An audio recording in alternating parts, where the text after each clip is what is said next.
When a whale is discovered near death, as it was this morning, it very often cannot be saved, and very often there is not a successful rescue. It takes manpower, money, and a lot of luck. And that's just what happened when a starving orca calf named Springer was found in Puget Sound near Seattle.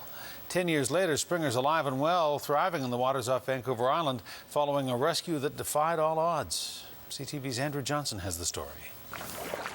With a fish in her mouth, a young orca is set free.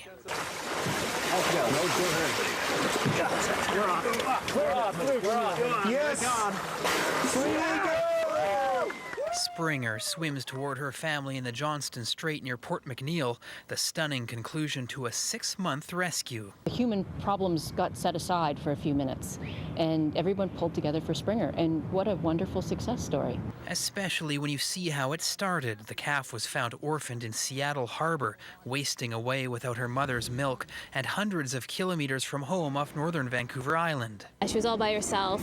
She was only about a year old, just over a year old, and she really should have been with her mother and with family. Over the next few months, Springer was nursed back to health in Washington State. By the time she was released back home, people from 2 countries had come together to stand in for her family. If it had to be done, it got done. And people stepped forward. Money was needed.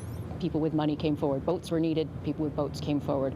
Veterinary expertise, it was all there. 10 years later, Springer's unlikely survival is being celebrated. People will gather in Vancouver tonight, later this month in Seattle, and in July at Telegraph Cove. Her pod should be passing through by then, and researchers wonder if she might soon be carrying a calf of her own.